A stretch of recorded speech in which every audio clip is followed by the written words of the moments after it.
मंगलम भगवान वीरो मंगलम गोत्र मंगलम गोपुंडादे जयस्तु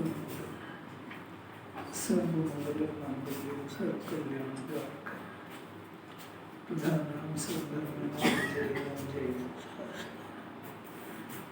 नमस्ते साराय स्वामित्याचार्य चित्स्वभावाय भावाय सर्वभावाय प्रत्यक्षाय।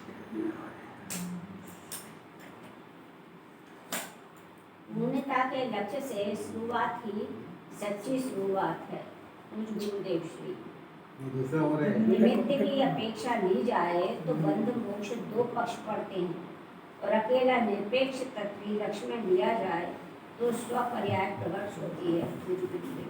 कितनी बढ़िया बात है। पहले तो पूर्णता का लक्ष्य मैंने अपन जो भी कुछ क्रिया कर रहे हैं काय के लिए कर रहे हैं उसका कोई लक्ष्य तो होना चाहिए।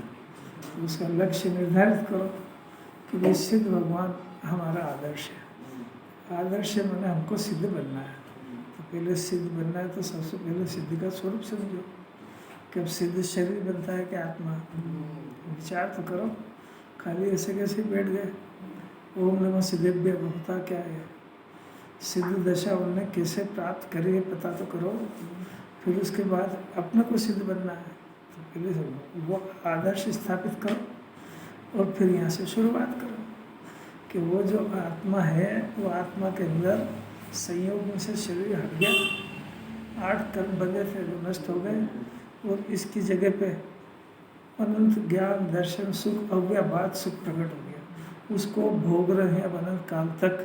काल अनंत अनंत अनादि का अंत तो आ गया है पर शादी अनंत काल तक सुख भोगते रहेंगे। कैसा सुख है कल्पना में तो ले और फिर उसको आदर्श बनाओ।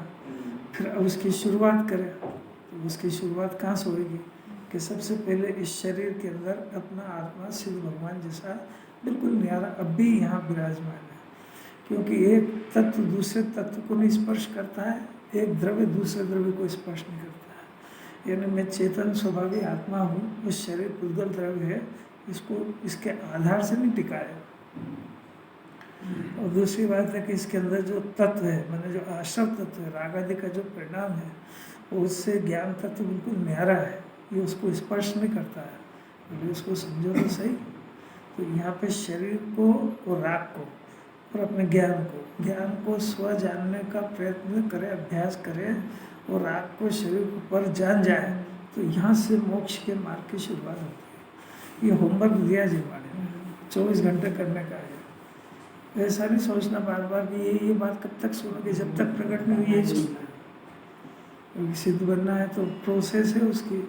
ये तक जरा सी थ्योरी है पता ही, बस प्रैक्टिकल करना पूरी जिंदगी अनादि से। होमवर्क ही शुरू नहीं हुआ तो रिजल्ट तो कहाँ से आए। जिनवाणी में शर्त है उसकी कि अगर समझ जाए तो आत्मा का अनुभव होना चाहिए। अनुभव कैसा होता है, जैसे धूप होती है ना, धूप तो कौन सा कलर की होती है, हवा लगती है कौन सा कलर की लगती है, गर्मी लगती है कौन सा कलर की लगती है, ठंड लगती है कौन से कलर की। बस ये सब अनुभव की चीज़ है। ऐसा आत्मा भी अनुभव की चीज़ है। आत्मा का अनुभव होता है, राग का अनुभव होता है कि नहीं, क्या कैसा होता है कि माथा खराब रहता है, झंझनाता रहता है, मैंने अनबना रहता है, होता है कि नहीं अनुभव। ये सब ज्ञान का अनुभव होता है, आत्मा का अनुभव होता है। वो अनुभव होए तो उसका रसास्वादन होता है। जैसा विकल्प का दुख होता है ऐसा निर्विकल्पता की शांति होती है। ये जब तक अतीन्द्रिय प्रकट नहीं हो जाए, जो अनादि से चखी वो नहीं, जो एक अद्भुत स्वाद वो प्रकट हो जाए तब जिनवाणी मानती है कि इसको सिद्ध भगवान का स्वरूप समझ में आया और अपने आत्मा का भी स्वरूप समझ में आया। ये शर्त को याद रखना चाहिए उसको, पूरी होमवर्क करना चाहिए। अभी होमवर्क करे बगैर रिजल्ट कहाँ से आएगा। अभी खाली पढ़ने का होमवर्क नहीं है, ये कुछ समझने का होमवर्क है। तो सिद्ध भगवान को तो बनाओ पहले आदर्श। पूर्णता के लक्ष्य से जो शुरुआत होती है मैंने वो सिद्ध भगवान बिना शरीर के अनंत काल तक आत्मा में रहते हैं, तो इसके मोक्ष की शुरुआत भी आत्मा को समझने से होगी, क्रियाकांड से नहीं होगी। इतना समझ में आता है। अब दूसरी बात है कि निमित्त की अपेक्षा ली जाए तो बंध मोक्ष दो पक्ष पड़ते हैं। मैंने ये जीव बंधा हुआ है ऐसा भी देखेगा, मोक्ष भी देखेगा, तो कर्मों के निमित्त की तरफ से देखा, स्वभाव की तरफ से देखना इसको नहीं आता। जब भी कोई सा भी काम हो जगत के अंदर, तो एक एक पदार्थ को निरपेक्ष देखना सीखो। अपन उसको किसी पदार्थ से जोड़ करके देखते हैं। सब्जी बिगड़ी है तो इसने बिगाड़ दी, मेरे से गलती हो गई, तो आपने उसको निरपेक्ष स्वतंत्र परिणाम नहीं देखा। उसको पानी गर्म हुआ है, आपने कैसे गर्म हुआ? अग्नि से हुआ है, गैस पे हुआ है, नहीं हुआ है। जिनवाणी देखने की विधि बता रही है कि उसकी शीत पर्याय का व्यय हुआ है, उष्णता का उत्पाद हुआ है, और ये काम पानी ने अपने कारण से किया है। और जब पानी ने इसी काम किया, उसमें अग्नि निमित्त थी। तो अपने को इतना सब नहीं दिखता, अपने को सिर्फ अग्नि और पानी दिखता है। जगत का कोई सा भी बच्चे को ज्ञान हो रहा है तो इसको निरपेक्ष नहीं दिखता। मास्टर अच्छा नहीं पढ़ाता है, मास्टर के साथ माँ बाप ध्यान नहीं रखते, अब क्या करें? इसका हल क्या हो? अब ऐसे ही जब ऐसा सोचता है, बीमार हो गया तो तत्काल डॉक्टर याद आएगा। देखना, अपना प्रैक्टिकल देखो, अंदर क्या याद आता है? निमित्त याद आता है कि उपादान याद आता है? ये इसका अर्थ है कि जिनवाणी पढ़ी तो इसका ज्ञान सोचने को ही तैयार नहीं आ रहे। एक बार उपादान से तो सोचो कि इस समय में शरीर के परमाणु को ऐसे गर्म होने योग्य रूप होने योग्यता थी उसमें, इसलिए गर्म हुआ। इसमें इससे और उससे क्या होता है? जिनवाणी बताएगी। जिनवाणी ने क्यों कहा कि असाधा का उदय? इसलिए कहा कि तू दूसरे को दोष मत देना, और उससे होता नहीं, ये को होता है, ये कब कहा? नहीं आ रही समझ आ रही। इस जीव को रागी द्वेषी जीव है, कषाय करने की आदत है। परिस्थिति बदलेगी तो तत्काल दूसरे के ऊपर आरोप लगाएगा, और जहाँ लगाया आरोप के दुख शुरू हुआ। अब क्या करें? अब इसको उपादान से देखना सीख जाए। कुछ भी नहीं हुआ भाई, अपनी बच्ची का ब्याह होना है, पड़ोसी ने भड़का दिया, अरे भाई नहीं भड़काया उसने, ऐसे ही होना था। उसके कर्म का उदय है कि नहीं है? और पूर्व जन्म से करता करता आ रहा है, भटकता भटकता यहाँ आ गया। तो उसके जैसा बनाव बनने वाला था बना, उसमें कोई करने वाला थोड़े है। बस एक ही धुन है, उसने बिगाड़ दिया, उसने कान भर दिए, उसने कुछ का कुछ कह दिया, और वो जो जल ही करेगा, कल्पा करेगा, कुछ नहीं होएगा उसमें। होने की योग्यता ही नहीं थी उसमें, और केवल तो बहुत पहले ही जानते थे। ऐसा अपने को अपनी शंकाओं के समाधान करना इसको आना चाहिए, नहीं तो बहुत क्लेश पाएगा। क्या करे साहब, हमको तो सच्चे समझाने वाले ही नहीं मिले। अरे तूने ढूंढे क्यों नहीं? तू खुद ही उल्टे सीधे के अनुमोदना करता है, तो यही नहीं समझ पाया अभी तक कि दुनिया बोलेगी जरा जाके हाथ ढोक जोड़ दिया और ढोक दे दी तो क्या बिगड़ गया? अरे बहुत बिगड़ गया। उसमें क्या बिगड़ गया कि वहाँ पर जाकर धर्म के नाम पे तूने जिसकी हाथ जोड़े उसके सारे किए कराए की अनुमोदना करिया है, तो करा तो ना भोगेगा तो ये बिगड़ा उसमें। कि समझ नहीं आ रही इसको, दुनिया उसका ये भी इसके मन में हो जाएगा। क्या हो गया? वो जाके जरा सा ढोक दिया है तो क्या हो गया? सब बिगाड़े आया था। या तो कुंदाचार को विराजमान कर लो, या फिर आपको जो समझ में आया। ये पूर्णता का लक्ष्य जो है ना, उसमें त्रिकाली ध्रुव का लक्ष्य है कि वो मोक्ष की पर्याय का? और त्रिकाली ध्रुव तो जानते ही नहीं है। पहले तो जो भगवान को आदर्श से स्थापित करे भाई, आखिर त्रिकाली आत्मा तो है, उसको कहाँ पता है? अभी तो बात ये है कि अभी इससे कोई पूछे, तुमने पूछा, अच्छा आपसे पूछे कि काय के लिए पढ़ रहे हो, क्या जवाब? अपन भगवान की पूजा कर रहे हैं, तो कोई पूछ ले कि आप काय के लिए कर रहे हो? हमारे परंपरा में कर रहे हो। क्या है? कभी ये शब्द भी सुना है कि हम भगवान बनने के लिए यहाँ पे आए? तुम जैसा बनने के कारण तुम्हारी शरण में आया, तो अब आपका जैसा बनना है ना, तो आपका जैसा बनना है तो कोई प्रोसेस तो समझो उसकी। तो सबसे पहली प्रोसेस थी कि उनका स्वरूप समझो कि वो है तो करते क्या है।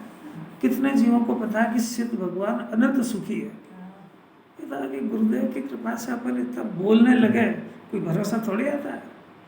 अगर जिन मंदिर में जिनेन्द्र परमात्मा की प्रतिमा, उस प्रतिमा से साक्षात जिनेन्द्र के स्वरूप का विचार करे और अपने ज्ञान से उनको सुखी देख ले, तो सुख का कारण भी देख लेगा कि वो सुख आत्मा में से आ रहा है। अब इसका जो भी काम करने का प्रयोजन होता काहे के लिए करता है? कुछ भी करे, गाँव करे, शादी करे, घूमने जाए, फिरने जाए, पूजा करे, काहे के लिए करता है? कि सुखी होने के लिए। तो सुख का कारण तेरे को समझ में आया क्या है? तो जो तू कर रहा है वो सुख का कारण नहीं है भाई, इतना ही तो समझा ना था। समझ में आए तो इसका ज्ञान सुख की तलाश में है, और उसको कारण समझ में आए और उसको अपने पास मिल जाए कारण परमात्मा, और उसके अंदर नहीं जाए, ऐसा जीवन भगवान ने नहीं देखा है। आपने किस विधि से कर्म चक्षुर किए? ये तो वो कर्म चक्षुर बहुत लंबी कहानी है। केवल हम तो सुख के लिए आए आपके पास, आप सुखी हो, तो अब पहले आप वो सुखी कैसे दिखे हो? क्योंकि ये जो पर्याय अपनी है ज्ञान का मुख, सुख की तलाश में गेयों में भटक रहा है, और आपको देखा तो पता लगा कि आप तो बाहर झांकते ही नहीं हो। ये उपयोग को जैसे अंतर्मुख आपने गाल दिया निज अपने आत्म में। ध्यान राजी का भजन है उसमें, निज उपयोग आपने स्वामी गाल दिया निश्चल आपन में, ऐसे जिनेन्द्र भगवान है। जिनवर तुम्हारी महिमा, इस भजन बहुत प्यारा है। तो अब ये दर्शन है, तो आपने अपने उपयोग को अपने आपन में गाल दिया है, डुबो दिया है, और अनंत सुख भोग रहे हो। अब अपनी बारी आई तो अपन तो बाहर ढूंढ रहे हैं। तो इसका अर्थ है कि उनके सुख को भी नहीं पहचान पाया, उनके सुख के कारण को भी नहीं पहचान पाया, क्योंकि ये काम बंद होना था ना। तो हमारे 5 इंद्रिय के विषय में जा रहा है, वो तो सुख का कारण नहीं है। अब इधर धर्म में आए तो भगवान की पूजा में लग गया, धर्म में आए तो साथ पढ़ने लगा। पर ये सुख के कारण नहीं है, ये तो बस मार्ग बता देंगे, खत्म बात, और रिमोन हो जाएंगे। तो अगर इसने अपने उपयोग को अपने अंदर गालने का प्रयत्न नहीं करा तो ये जिन दर्शन नहीं कर पाया है। तो अब वो निर्धारित हो गया ना कि आपने अपने उपयोग को आत्मा में गाल दिया है, तो ये एक लक्ष्य हो गया। अब जब तक ये काम ये नहीं शुरू कर देगा, जब तक इसमें चेन नहीं पड़ेगी। ये पढ़ेगा उसमें भी यही विधि ढूंढेगा, ये वो खड़ा रहेगा तो भी यही विधि ढूंढेगा, ये उनकी स्तुति करेगा तो भी यही विधि ढूंढेगा, क्योंकि जिनवाणी में पेज पेज पे यही विधि लिखी है, और ये पकड़ नहीं पा रहा है। अब ये सब अरूपी इशारे हैं, ये सब इशारे करेंगे जिनवाणी, और कुछ तो कर ही नहीं सकते ना। कैसे बताएंगे ज्ञान को, कैसे समझाएंगे ज्ञान को? डायरेक्शन ही बताएंगे बस। अब ये काम करता है, अब ये शरीर के हाथ हिलने के काल में समझ जाए कि ये शरीर की क्रिया, और मैं कहता हूँ इतना पुरुषार्थ है। शरीर के रोग के काल में अपने को निरोगी जान जाए, कितना पुरुषार्थ है। राग के काल में अरागी पहचान जाए, कर्ता बुद्धि के काल में ज्ञाता होने का अभ्यास करने लगा। अरे जैन दर्शन अलौकिक काम कराता है, कभी सुना ही नहीं ना इसने, बस वो पढ़ने में आके पढ़ के रह गया है, वो आचार्य के इशारे पकड़े नहीं पाया है। इशारे ही करेंगे और क्या करेंगे? बहुत अच्छा सोचना चाहिए। अब ये कर लिया तो अब सबसे पहले जब ये डिसाइड हो गया कि अनंत भगवान, सिद्ध भगवान अनंत सुखी है, तो एक तो सिद्ध भगवान को देखते ही से ये झगड़ा खलास हो जाना चाहिए, यानी इस जन्म में शरीर की चिंता तो कम से कम मिट जाना चाहिए। शरीर का मालिक आयु कर्म है, उसके आदेश में चलेगा, मेरी इच्छा से नहीं चलेगा। मैं शरीर से भिन्न न्यारा तत्व हूँ, ये कर्म के उदय की प्रॉपर्टी मेरी नहीं। इतना सोच इस जन्म में शुरू हो जाना चाहिए, तो सिद्ध भगवान का स्वरूप समझा।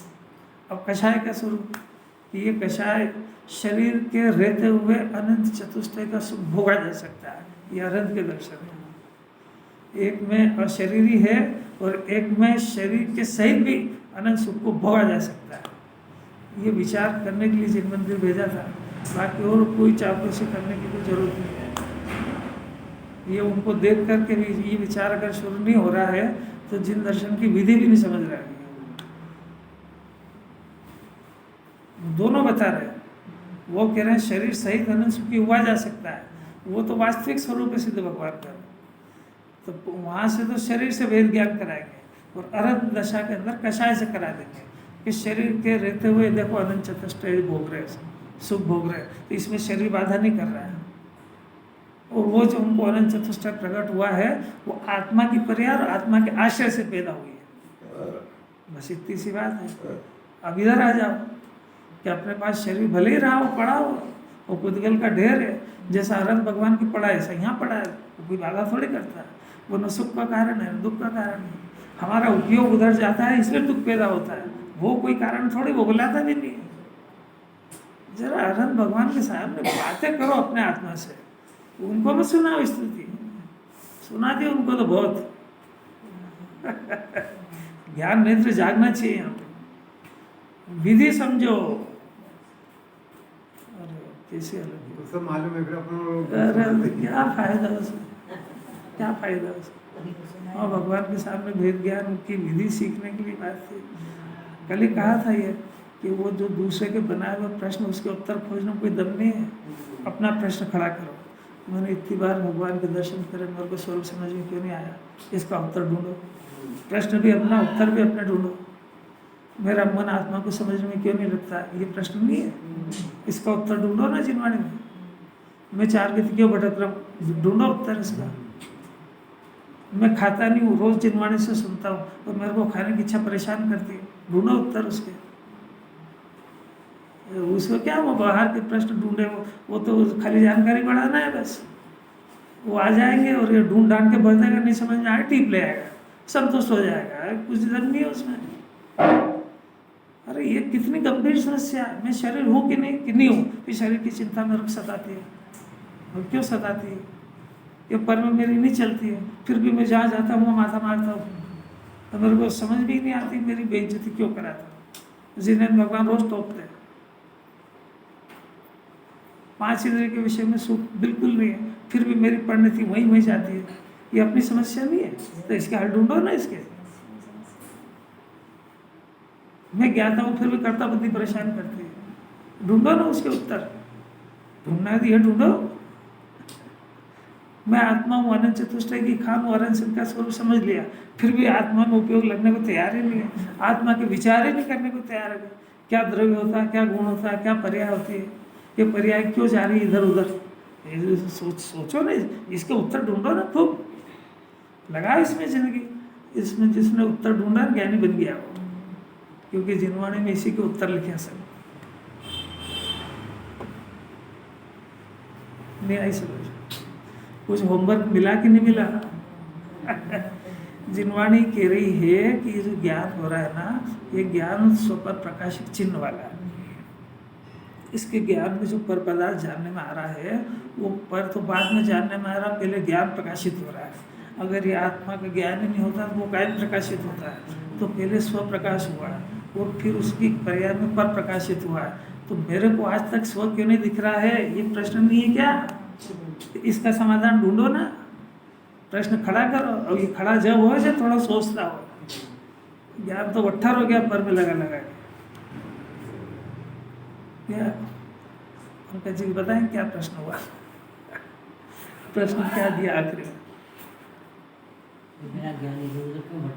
हाँ, जिनवाणी कह रही है ज्ञान का स्वभाव स्वतः को जानने का, तो वो पहले स्व को प्रकाशित कर रहा है, ऐसा जिनवाणी कह रही है।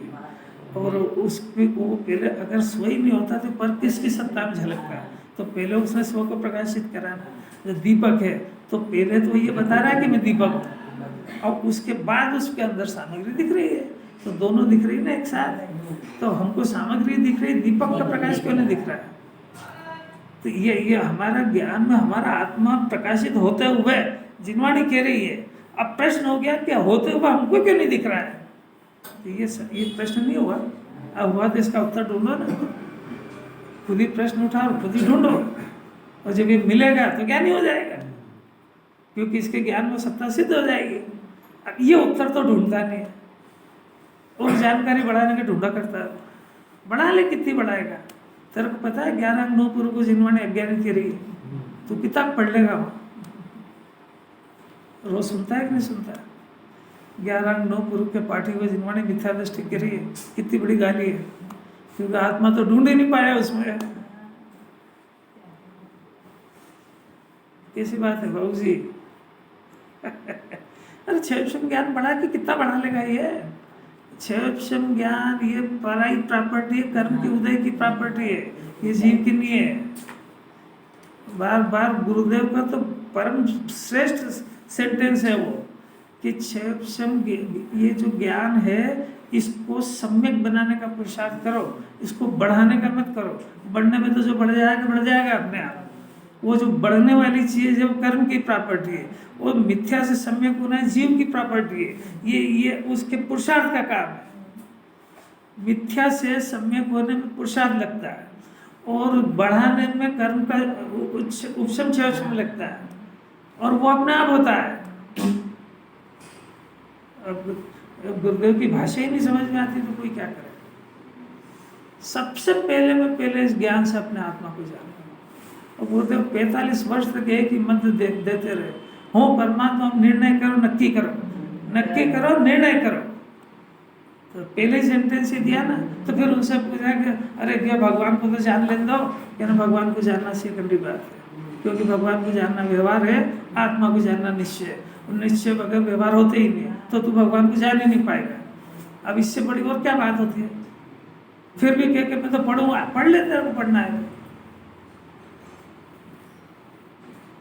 अब वो कुंदाचार्य ने इसमें कहा 17-18 गुरुदेव ने उसको बदल के कहा, बातें की है पहले आत्मा को जानो।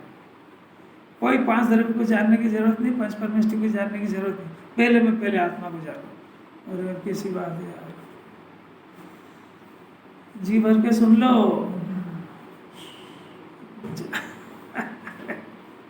अपने पास बहुत कम कमाई है तो सबसे पहले अपन जीवित रहे वो सामग्री ले आओ जिसमें अपन मरे नहीं। दाल चावल सब्जी रोटी 1-2 कपड़े की व्यवस्था कर लो, बाकी सब हो जाएगी बाद में। और उससे कुछ आटाला खरीद लाया तो भूखा मरेगा। ऐसा इसके पास बहुत कम ज्ञान है, वो भी औंधा है। इसलिए सबसे पहले उसको सम्यक बना लो और उस ज्ञान से आत्मा को जान लो, बाकी सब होता रहेगा बाद में। उपयोग की विधि है। 85 रुपये इसके पास, अब क्या खरीदे ये तू सोच ले, क्या खरीदेगा। अपने पास मति शुद्ध तो ज्ञान है, जरा सा तो ज्ञान है, समझ में कुछ आती नहीं है, और वो भी है, औंधा है।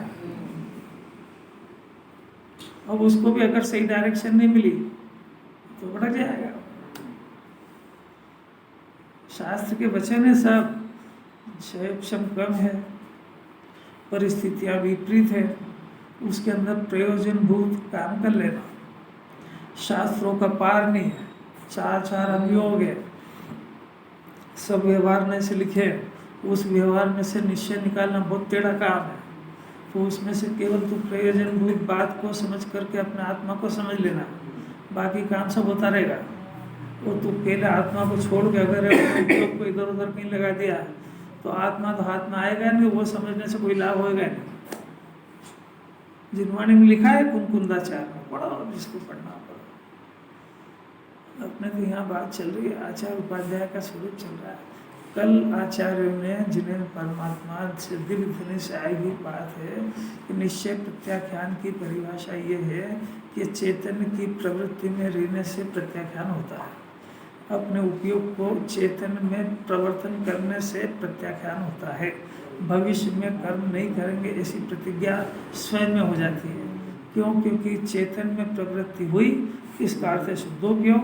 उस शुद्धोपयोग होने का अर्थ यह है कि स्वाभाविक परिणमन हो रहा है, आत्मा जैसा वैसा आनंद भोग रहा है, नए कोई पाप पुण्य के परिणाम हो नहीं रहे हैं, तो नए कर्म बन भी नहीं रहे हैं और भविष्य में कोई नया कर्म होगा भी नहीं।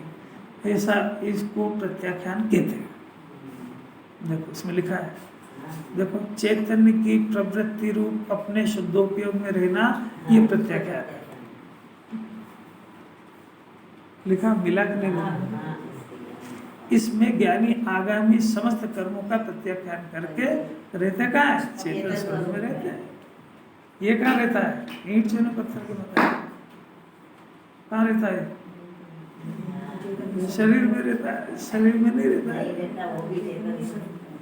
कैसी अलौकिक बात है। अब देखो थोड़ी सी व्यवहार की बात कहते हैं।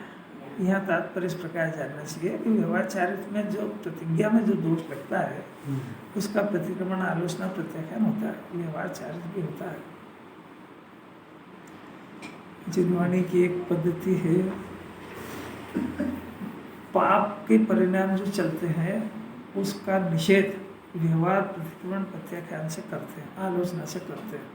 और व्यवहार प्रतिक्रमण प्रत्याख्यान जो है ये राग का परिणाम है, पुण्य का परिणाम है।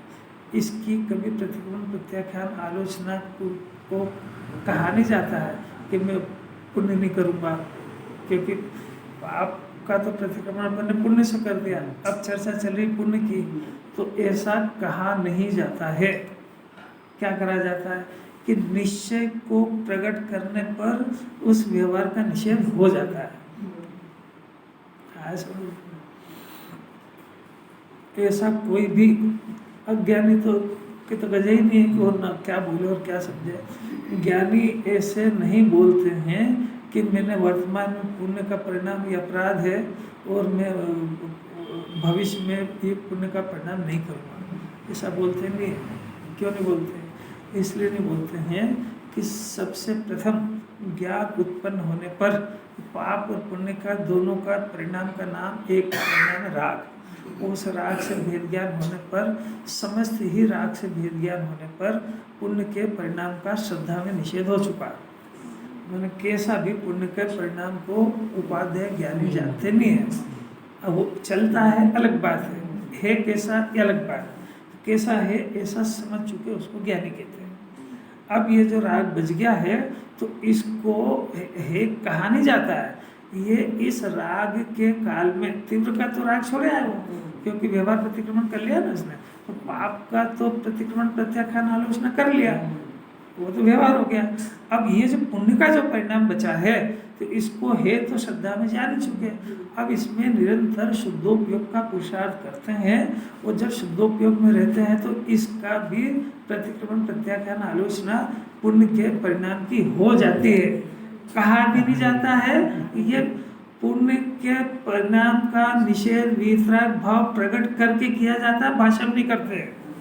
और जो भाषा में करता है वो निश्चयवासी हो जाता है, उसको जिनवाणी पढ़ना भी याद नहीं, बोलना भी याद नहीं। बात समझ में आ रही क्या? जी समझ में आ रही है?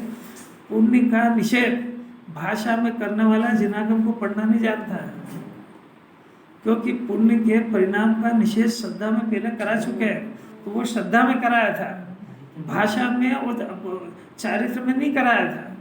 और ये जो पुण्य का निषेध ये वीतराग भाव प्रकट होने पर स्वयं में हो जाता है, उसका ज्ञान कराते हैं। तो ज्ञान कराने के लिए उसको भाषा में कह देते हैं, पर ऐसा कभी नहीं कहा जाता है कि मैंने आज जो जिन्हें भगवान के दर्शन कर लिया भविष्य में नहीं करूँगा, मैंने आज जो पुण्य कर लिया भविष्य में नहीं करूँगा। अरे मूर्ख बोले हो ही नहीं पाएगा। लिखा क्या है इसके अंदर? मैं भविष्य में न पुण्य करूँगा, न कराऊंगा, न कर्तव्य के अनुरोध न करूँगा। ये तो अपने को पढ़ाने के लिए करना है। वास्तविकता में जिस तरीके से नाव के अंदर बैठ करके उधर उस पार पांव जम जाने पर नाव में से पांव उठाते हैं, ऐसे वीतराग भाव में पांव धरा और पुण्य का निषेध हो जाता है, छूट जाता है, छोड़ा नहीं जाता है। जिसने छोड़ दिया वो मर गया, और जिसके छूट गया वो तिर गया। न्याय समझ में सीढ़ियाँ है ना, स्टेप बाय स्टेप। अब छत के ऊपर जाने के लिए 11वें नंबर की सीढ़ी है। अब 11वें नंबर की सीढ़ी से छत पे पांव रखा तो छत पे पांव जमा कि वो सीढ़ी छूट जाएगी, छूट जाएगी। छोड़ना वो तो नीचे ही समझ गया था कि मैं एक एक सीढ़ी चढ़ूंगा तो नीचे वाली छोड़ता जाऊंगा, ये समझ गया था। अगर वो पकड़े ही रहेगा तो वहीं खड़ा रहेगा। कितना प्यारा दृष्टांत है। तो ऐसे ही पुण्य के परिणाम को छोड़ा नहीं जाता है।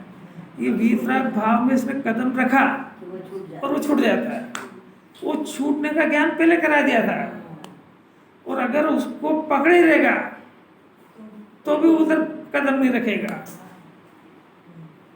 और पांव जमाने के पहले छोड़ देगा तो भी मर जाएगा, वहीं गिर जाएगा। कितनी सतर्क है ये, प्रैक्टिकल समझना चाहिए, सब जगह समझना चाहिए। आत्मा को अपना मानने पर शरीर में अपना तो छूट जाता है, इसको पढ़ाई में ऐसा कहते हैं कि शरीर मेरा नहीं है। अरे मेरा नहीं है ऐसा कहने से अपनापना नहीं छूटता है इसमें। आत्मा में अपनापना आता है तो शरीर का अपनापना छूट जाता है। आत्मा का अतीन्द्रिय आनंद बढ़ता है तो 5 इंद्रिय के विषय छूट जाते हैं। अब तेरे को आत्मा में अपनापना आया नहीं, अब तू शरीर को अपना नहीं ऐसा कहने लगा, और अगर तूने ज़्यादा बुद्धि लगाई तो उसकी चिंता वगैरह छोड़ दी तो ये बिगड़ेगा ये। और फिर जो तेरे को थोड़ी बहुत आत्मा को समझने की योग्यता पात्रता था वो भी चली जाएगी। क्यों? क्योंकि तू इसको समझता है स्व, और इसमें जो परिवर्तन होगा तेरे को होएगा नहीं सेम, तो उसमें होएगा तेरे को आर्थ ध्यान। आर्थ ध्यान से दुर्गति होगी, सुगति होगी। ये जो थोड़ा बहुत समझ रहा कि योग्यता पात्रता बनी थी ये भी चली जाएगी आज से। और इसका प्रैक्टिकल कर लो, थोड़ा बहुत माथा वाथा पेट दुखता, हाथ पाँव दुखता, फिर सुनना जिनवाड़े, पता लगेगा कि कितना मन लगता है।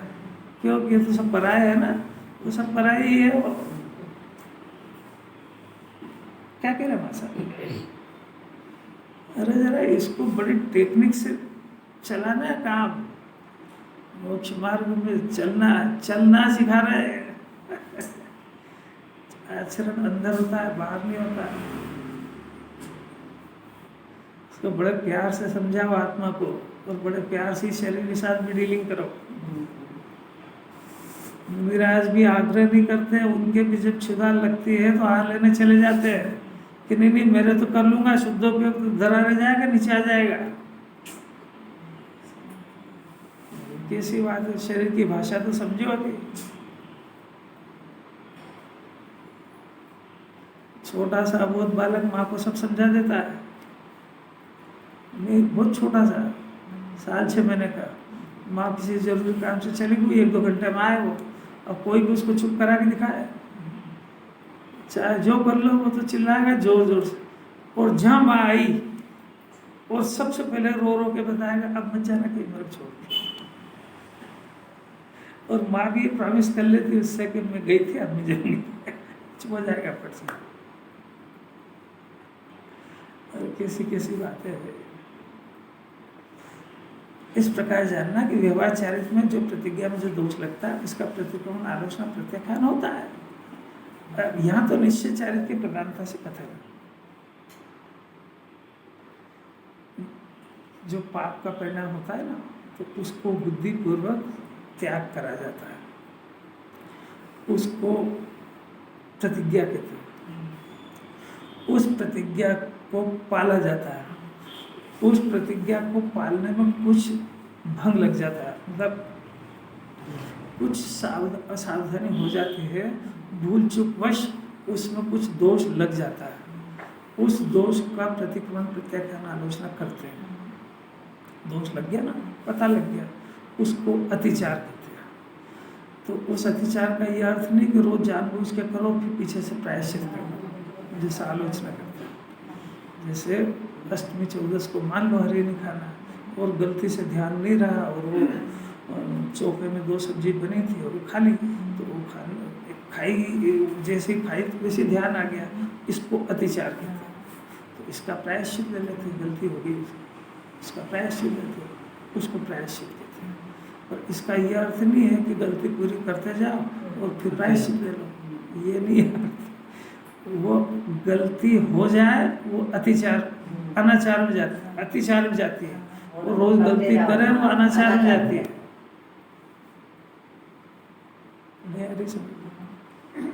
28 मूलगुण पालते हैं, उसमें कभी जरा सा कोई अतिचार लग जाए तो प्रायश्चित ले लेते हैं। और अब जो पता ही नहीं सारे के सारे बंद कर रहा है तो अतिचार नहीं अनाचार है। वो बाबूजी मजा नहीं आ रहा, मन नहीं लग रहा। कई देर से देखे रोज गलती हो जाती है, प्रायश्चित का प्रावधान है क्या? और वो भी मन मर्जी से, जिनवाणी में क्या लिखा है सर, वो आचार्य के सामने लिया जाता है प्रायश्चित कि आज मेरे से गलती हो गई, आप जो मेरे को दंड देना चाहोगे। ऐसा थोड़ी मन से आज मेरे से ये गलती हो गई, बस मैं 1 माला फेलूंगा, 2 फेलूंगा, 3 फेलूंगा, ज़्यादा शाम को एकासना कर लूँगा, उपास कर लूँगा, ये रहने दे सब नाटक। कितना समझने की बात है, तो व्यवहार की बात है। इसमें लिखा है व्यवहार चारित्र में, प्रतिज्ञा में जो दोष लगता है, लग गया ना, गलती से लग गया, नहीं रहा ध्यान में, एकदम से कुछ आ गया ऐसे कुछ, उसका प्रतिक्रमण आलोचना होता है। अब यहाँ तो निश्चित चारित्र की बात है। अब देखो, इसलिए शुद्धोपयोग से विपरीत सर्व कर्म आत्मा के दो स्वरूप है, कितना स्पष्ट लिखा है। ज्ञानी की बात है ना, ज्ञानी को तो शुद्धोपयोग हो गया, और वो शुद्धोपयोग हो गया तो उसके विपरीत भी परिणाम अभी चल रहे हैं अंदर में। कौन कौन से चल रहा है? गुणस्थान के हिसाब से चल रहे हैं। चौथे गुणस्थान के अंदर शुद्धोपयोग की धारा प्रकट हो गई है, और पाप पर पुण्य का परिणाम दो ही चल रहा है। शरीर के प्रति आसक्ति भी है, खाने का परिणाम भी है, दुकान चलाने का परिणाम भी है, कपड़े पहनने का परिणाम भी है, ये पाप रूप परिणाम है। पूजा पाठ, व्रत उपवास, छठ आवश्यक पालने का परिणाम ये पुण्य का भी है। ये शुद्धोपयोग से विपरीत परिणाम है। पांचवें गुण स्थान में भी है, जब तक कपड़े पहनने का परिणाम है तब तक ये पाप भाव है। कपड़े पहनने का परिणाम पाप भाव है, महा छोटा काम है, इसीलिए दिगंबर मुनिराज बनते हैं। इंस्पेक्टर साहब यही हो कि नहीं, इसमें क्या पाप हो गया कपड़े पहनने में?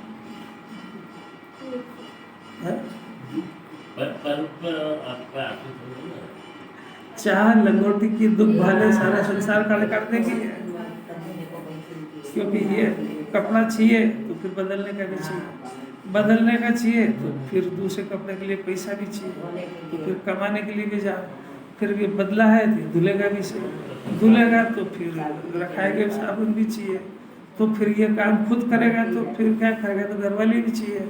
अब तो मर गया वो। अरे किसी के जब एक लंगोटी मिला नहीं सारा संसार को, कैसी अलग की बात है।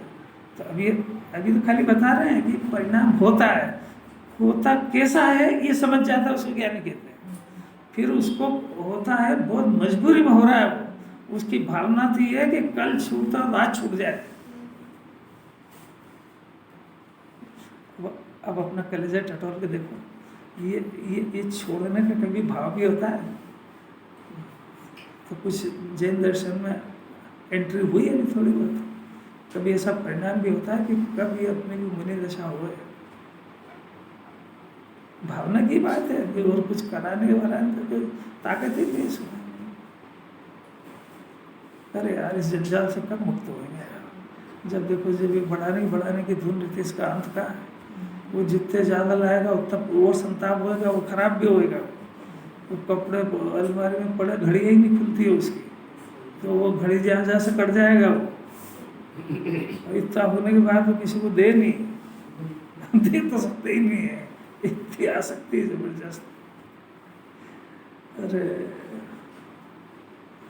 तो ये शुद्धोपयोग से विपरीत काम है। ये चौथे पांचवें का बता दिया। अब छठे गुण स्थान में आ गए, मुनिराज बन गए, मतलब 7वें से गिर के छठे में आ गए। तो वो शुद्धोपयोग की प्रतिज्ञा ली थी, 7वें में शुद्धोपयोग में थे, वहाँ से गिर के छठे में आए। तो छठे में जो भी परिणाम चल रहा है वो शुद्धोपयोग से विपरीत जाति का है। ज्ञान ऐसा जानता है बराबर कि शुद्धोपयोग से विपरीत जात का है। अगर ज्ञान उसको विपरीत जात का नहीं जाने तो ज्ञान उसी क्षण मिथ्या हो जाएगा। इतनी सतर्कता की बात है। ज्ञान तो बेहोश हो गया, क्योंकि शुद्धोपयोग ये है, ये मुक्ति का मार्ग है। उससे विपरीत परिणाम हो तो शुद्धोपयोग को रोकने वाला संसार का है। तो तेरे को ज्ञान ये भूल गया कि कौन सा मुक्ति का कारण है, कौन सा संसार का है। कुछ समझ में आ रही कि नहीं आ रही? अब अभी अज्ञान दशा के अंदर इसको विपरीत कार्य में रस है। मुक्ति का कारण तो पहले ही नहीं हुआ शुद्धोपयोग।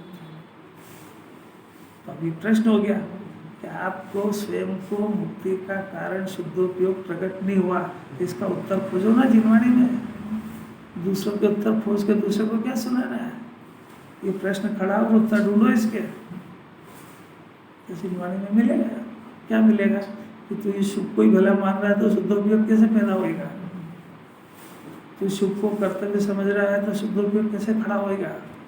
और शुद्धोपयोग का कारण शुद्धात्मा, तू उसको स्वीकार नहीं कर रहा तो शुद्धोपयोग कैसे होएगा? और तू जो शुभ और अशुभ का कारण उसको स्व जानता है तो शुद्ध उपयोग कैसे होएगा? तो ये तू कर रहा है कि नहीं कर रहा है? ये कर रहा है तो फिर तेरे को लाभ क्या होएगा? ये देता रहे, उत्तर भरता रहे। नहीं आ रहा समझ? अरे कुछ समझ नहीं आ रहा, अब कैसे नहीं आ रहा? ये इसके ओंधे कान दिख रहे हैं कि नहीं दिख रहे हैं? सिर्फ ये बातें मुमुक्षु समझ सकता हो जहाँ रात दिन उसका ज्ञान इन बातों से टकराता है, बाकी किसी के बस की बात भी नहीं है। इसीलिए गुरुदेव स्वाध्याय की परंपरा डाल गए कि ज़्यादा ज्ञान नहीं बढ़ाना, अपने उस ज्ञान को सिस्टमेटिक बनाना है इसको, और उसको जानना पहचानना सिखाना है इसको। कुत्ता भी है तो अपने मालिक को पहचान लेता है 100-200 में भी। उसके पास इतनी ताकत है ज्ञान की, ये ज्ञान को पहचानना सिखाओ। ये शुद्धोपयोग का परिणाम क्या होता है, शुभ का परिणाम क्या होता है, अशुभ का परिणाम क्या होता है, शुभ अशुभ के परिणाम के कारण क्या होते हैं, शुद्धोपयोग का कारण क्या होता है, मेरा ज्ञान किसको पसंद कर रहा है, तो शुभ अशुभ के कारण को पसंद कर रहा है तो शुद्धोपयोग कैसे होएगा? तेरे कैसी चर्चा है ये? सर्वार्थ सिद्धि में होती है ये आ गई भाग्य से अपने पास। अपना कुछ भी नहीं है इसमें, सब गुरुदेव की कृपा से आई है। जगत में चर्चा ही नहीं है, अगर कोई जानते ही नहीं है। वो आत्मा में रमे तो आत्मा की बात करे। शुद्धोपयोग पैदा हुआ तो वो व्यक्ति शुद्धोपयोग की चर्चा मुंह पे लाए बगैर रह नहीं सकता। उसका चिंतन और विचार शुद्धोपयोग के आसपास ही घूमेगा उसका। अगर शुद्धोपयोग किसी जीवन पे नहीं आता तो जानते ही नहीं है क्या मोक्ष का मार्ग। बाबू जी रामचंद्र नगर कुछ परिचय हो रहा है कि नहीं अंदर? इसमें अपने ज्ञान की वर्किंग समझ में आ रही है कि जिनवाणी क्या चाह रही है अपने ज्ञान से, अपना ज्ञान कर क्या रहा है।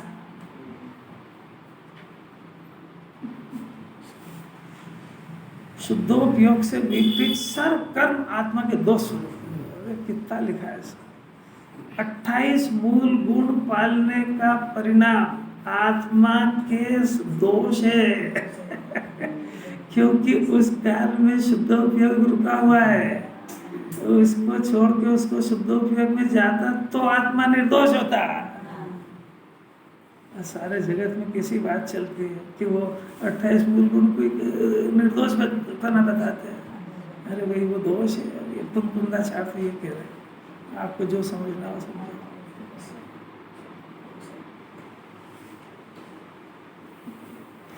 अभी अपने से दोष हो रहा ये जिनवाणी नहीं पूछ रही है, आपकी भूमिका है। ये जिनवाणी को तो सारे गुण स्थान है ना, तो गुण स्थान के अनुसार देखा जाता है हर जीव। किसी को राग द्वेष हो गया, खाने का परिणाम हो गया तो कोई दोष नहीं, इसका गुण स्थान है इसका। पर ये जो है ये कोई बुरी दशा में नहीं देखा जाए, गुण स्थान छठा सातवां है। तो गुण स्थान के हिसाब से अगर उसमें कोई दोष पाया जाए तो कोई बात नहीं, उसका गुण स्थान ही ऐसा है। पर गुण स्थान से पार हो जाए तो दोष में आ गया। अभी अपने भूमिका के अंदर पाप और पुण्य का परिणाम है, कोई दोष है, पर ये क्यों हो गया ऐसा नहीं पूछेगी जिनवाणी, क्योंकि गुण स्थान ही पहला है। कोई दोष का ज्ञान हुआ है बस, और वो छोड़ने के लिए प्रवृत्त भी है। अब नहीं छूट पा रहा है ये अलग बात है। दुनिया में किसी को कहते हुए सुन भी नहीं सकोगे कि भोजन करने का परिणाम दोष है। अशुद्ध नहीं शुद्ध भी, अशुद्ध तो है ही है। मुझे सुनने को मिला कहीं आज तक शरीर की चिंता करना महादोष है। मैं सुना कभी कि नहीं। इस शरीर की चिंता अपने ही अपन करें कि नहीं, ये महादोष है। अच्छा घर वालों की चिंता वो करते हुए ये दोष है तो वो महादोष है। अरे कैसे ये दोष क्यों हुआ ये नहीं कह रहे अभी। ये दोष है ऐसा ज्ञान करा के निर्दोष स्वभाव को याद करो और निर्दोष दशा का पता करो, और जिसने दोष इसको सिद्ध किया है उससे पूछो कि निर्दोष दशा क्या होती है।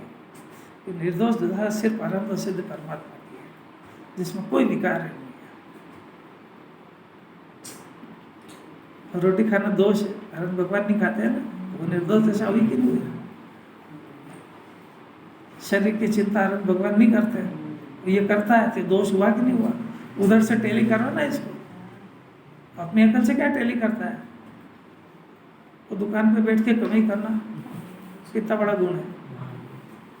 अच्छा, महादोष कह रहे हैं बच्चे को काय में लगाएंगे? माँ अरे कैसी अलग की बात है। अब देखो ये दोष पता लग गया। अब कह रहे हैं उन समस्त, इसका नाम कर्म चेतना है, उन समस्त कर्म चेतना स्वरूप परिणामों को का तीनों कालों के, तीन काल के कर्मों का प्रतिक्रमण, आलोचना और प्रत्याख्यान करके ज्ञानी सर्व कर्म चेतना से भिन्न, देखो ये काम ज्ञानी कर दिया। ये प्रतिक्रमण, प्रत्याख्यान और आलोचना, ये तीनों कर्म चेतना को नष्ट करने की विधि है। कर्म चेतना मने वो जो राग देश के परिणाम होते हैं, तो ज्ञान उस राग का कर्ता बनता है, उसका नाम कर्म चेतना है। कुछ करो का परिणाम पैदा होता है इसके अंदर, वो कर्म चेतना है, वो दोष है। उस दोष को नष्ट करने की कला सीखने के लिए अपन यहाँ बैठे हैं।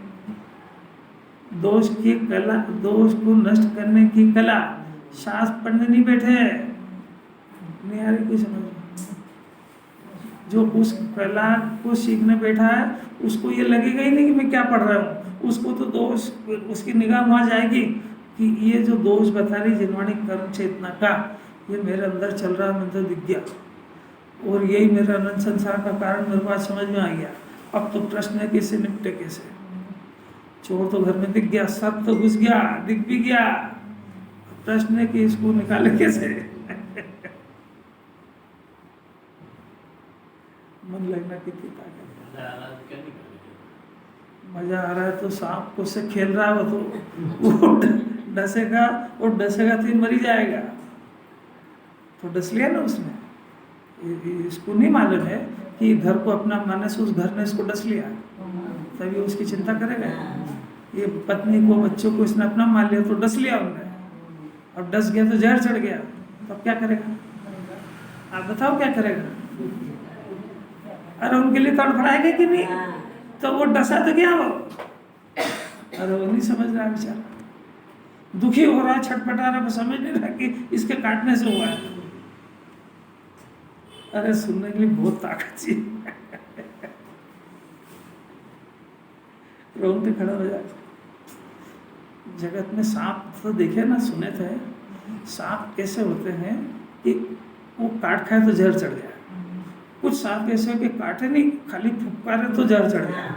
वो दूर से अगर फुफकार दे तो आदमी को जहर चढ़ जाए, तो खतरनाक है।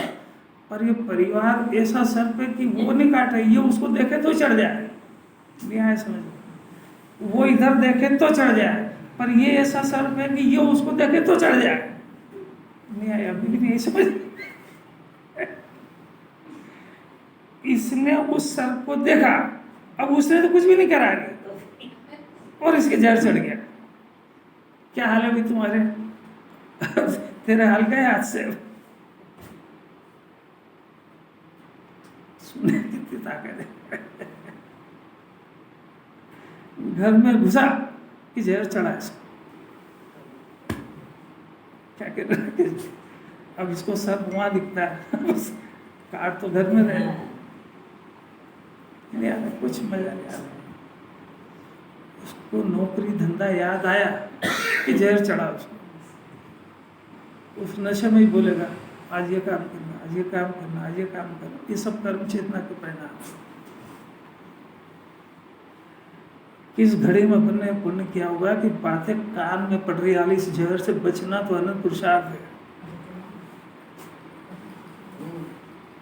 अब देखो ज्ञानी ये तो अपने अंतरंग की विधि बताते हैं, 2 मिनट में पूरी करते हैं। आप बहुत ही अद्भुत बात है। कर्म चेतना से भिन्न अपने शुद्धोपयोग रूप, ये हुआ ज्ञान चेतना। शुद्धोपयोग रूप आत्मा, देखो आत्मा का स्वरूप कैसा है? शुद्धोपयोग रूप है। अब कर्म चेतना से ज्ञान को भिन्न पड़ा तो करते क्या है? शुद्धोपयोग रूप आत्मा का ज्ञान करते हैं, शुद्धोपयोग रूप आत्मा का श्रद्धान करते हैं, शुद्धोपयोग रूप आत्मा के द्वारा उसमें स्थिर होने के विधान करते हैं, यानी उसमें स्थिर होते हैं, और उस स्थिरता के इन तीनों काम के द्वारा निष्प्रमाद दशा को प्राप्त होकर, ये आरक्षित गजब हो गया ना, निष्प्रमाद दशा को, ये हुआ 8वां गुणस्थान, दशा को प्राप्त होकर 8वां 9वां 10वां 12वां गुणस्थान में श्रेणी चढ़कर केवल ज्ञान को उत्पन्न करने के सन्मुख होता है। ये ज्ञानी का, अरे कि 4-5 दिन हो गए इतनी भूमिका के बाद ये बात समझ में आई कि ये प्रतिक्रमण प्रत्याख्यान आलोचना निश्चय जो है ये केवल ज्ञान दिला देगी, ये केवल ज्ञानी का कार्य है। अब प्रश्न है कि अपना क्या कार्य है, ये तो ज्ञानी का काम है। आप इस काम को समझो और आप इस काम को करोगे तो ज्ञानी बन जाओगे, और ज्ञानी बन जाओगे फिर ये करोगे तो भगवान बन जाओगे। अरे इस जन्म में भगवान बनने की विधि सुनने से ऊंचा भी कोई पुण्य होता है क्या? इसको धन मिले तो पुण्य का उदय दिखता है, गाड़ी लाड़ी पाड़ी दिखे तो पुण्य का उदय दिखता है, और केवल ज्ञान को प्राप्त करने की विधि सुनने को मिले तो मुंह सड़ा के सुनता ही। ठीक है, कर लेंगे, जब उदास हो जाता है। अरे इसको मुक्ति का विधान मिले प्रसन्न नहीं हुआ तो कोई अभाव ही होगा। ऐसा प्रत्याख्यान कल्प समाप्त हुआ।